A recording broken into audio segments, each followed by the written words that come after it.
Well, good evening, good morning, good afternoon, global population, sunfish rate. Right, we're on Pfizer again. Let's have a look, eh?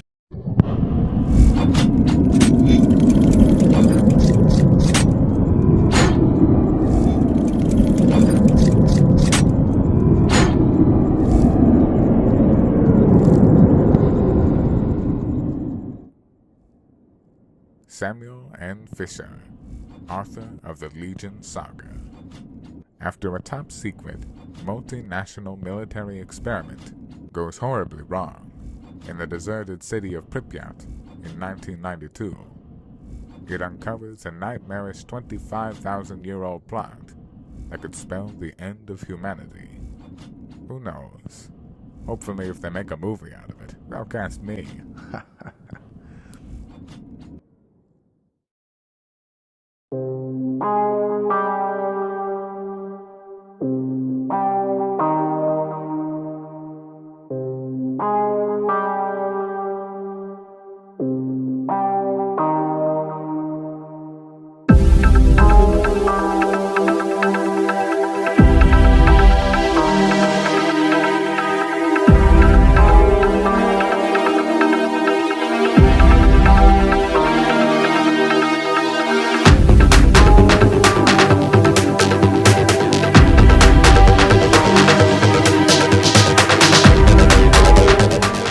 So, what you see playing in the background here, with my lovely dulcet tones over the top, is the vast bulk of what we got from this month's Pfizer FOIA release. Smaller than the last one, but even so it was full of stuff like what you're seeing. There was, however, I should say that all of that data is still valid stuff. It's hundreds and hundreds of pages of it. I just haven't got the time to go through it all. Unfortunately, it's only me that's going through them. Anyway, thankfully it's not like last month where there was a few 10,000 page blooming documents in them, but I digress. Anyway, there were two standouts. The first one being this one. Now, this is the request by Pfizer to the FDA in the US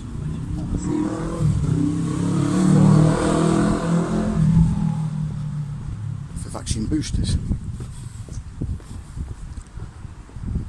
Now, yes, I know we had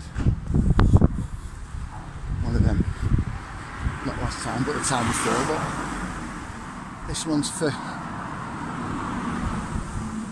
the fourth shot. Oh no, third shot, sorry. The other one was for the second shot. First and second shot. This one's for the actual booster. Now, it's quite useful because it actually tells you how they actually work this data out that they collect. Alright. How they use it. Well, not how they use it, but how they get it all together, collate it and get the result. Now, for one lot, they use what is known as the Bayesian method, as you can see there. Now, Bayesian statistics are something that I've already done a drop for on the drops page. I'll leave a link in the description. It's interesting stuff. But essentially what they do is they gather as much information as they can, and despite that information quite possibly being incomplete, they will take what data they have and guess. They basically guess. Or an educated guess, they'll call it. I'll just call it just shooting in the dark and picking a number up. The second method is slightly more reliable. And they actually take the data and calculate the result from that. But then they do a funny thing. They use, no, I've forgotten the name for it, hold on. Right, typically I can't remember it off the top of my head, right, but I'll put it down here. Should see it there, yeah. Right, what that method entails is this, right, it's this here, yeah. Now, this essentially takes both of those figures, the Bayesian figure, which is the guess, and the more accurate figure, which is more accurate. And they then calculate an average in between. And this is how they get their resulting figure for either the efficacy or the amount of adverse events or other things. Now, although this sounds pretty standard, it's also another way of fudging the figures. Quite blatantly fudging the figures, dressed up in nice scientific language like they normally do. And that's what that paper kind of let slip. I mean, we all knew they were fudging the figures anyway, but this is one way they do it. And mostly to justify, right, their alright, the reason, justify the reason for the boosters being used. Oh look, there's this much COVID, this much not COVID. This is where the next paper came in. Now, next document. This one I didn't find until the end. But it was bundled in with all the other ones for this one. It had no front sheet, which I found bizarre. But it's what it stated. What the contents of it were. That kind of eye-opening, to say the least. You see, this was a paper drawn up in January 2021 from Pfizer to the FDA about RSV. Now, RSV stands for respiratory syncytial virus, which is another virus, completely different virus to COVID.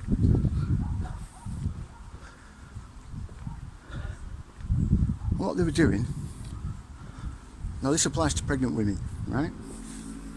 Because pregnant women are actually prone to getting RSV, yeah, when they get a cold or anything like that. Yeah, there's a higher mortality rate with RSV. There's a longer sort of season for RSV. It's a virus I've been watching for a long time, but it has a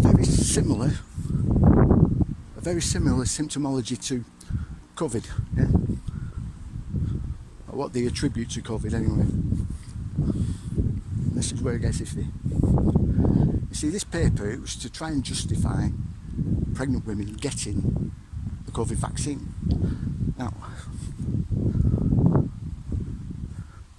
the way they were doing this was they were saying that because COVID is prominent and prevalent,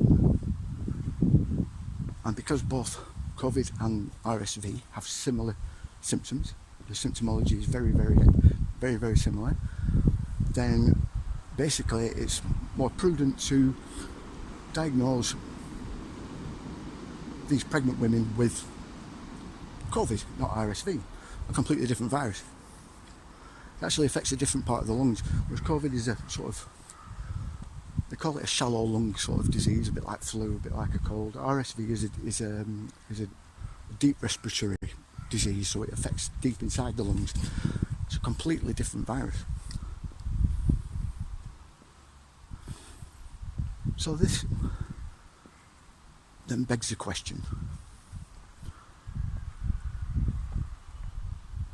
why were they trying to push this vaccine, which is the wrong treatment? It's a misdiagnosis, it's basically treating them for the wrong disease. Why were they trying to do that with pregnant women? Oh, incidentally, they were calling these pregnant women up saying, oh, you might have COVID, maybe you should get a vaccine. It's not tested yet, but you could be a test subject.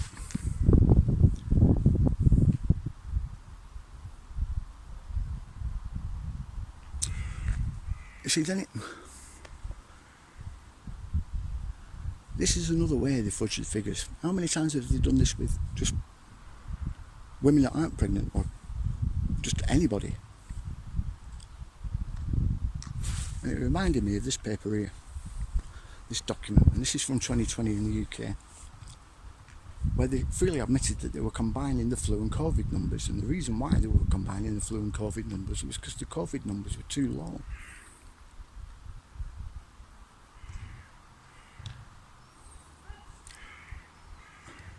These misdiagnoses and these wrongfully administered treatments for these misdiagnoses were being done on the advice of Pfizer.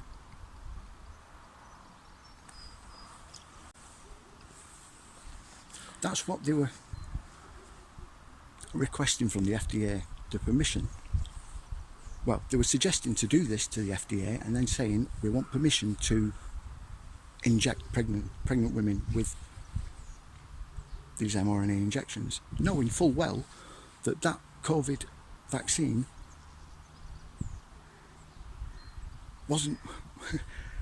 isn't supposed to be treating RSV, yeah? Although they try and wangle it round saying, oh, well, it's just another coronavirus, so. But it's not. It's not at the end of the day. It affects a different part of the body.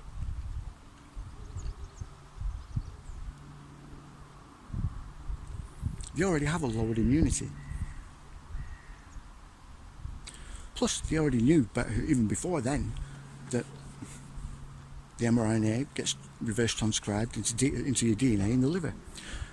In an infant's liver, an unborn fetus's liver, it would instantly be integrated.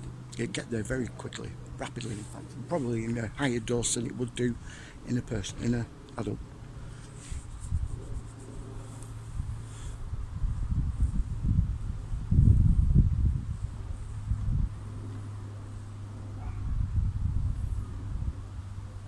They knew all this and they still did it anyway.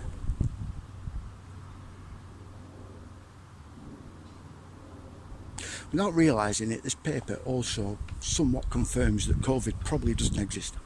I mean, we all knew this anyway. But this kind of action all but confirms it.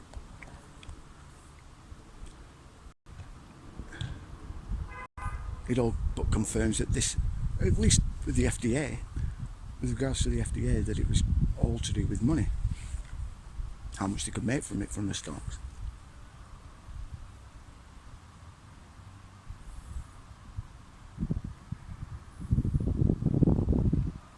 Although there wasn't much, like I said, in this drop, what was there is very telling.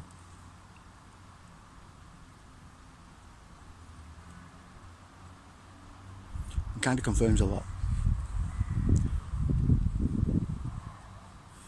But if you're still unsure as to why that is, and you'd like to talk to me about it, I'm doing a live chat tonight on the OLM Telegram page, yeah, Unvaccinated Lives Matter. I'll leave a link in the description at 9 o'clock. I'll be doing a Q&A session.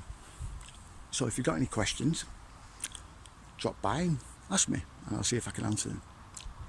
But in the meantime, I'll see you next time. like, share, subscribe, you know the drill. See you later.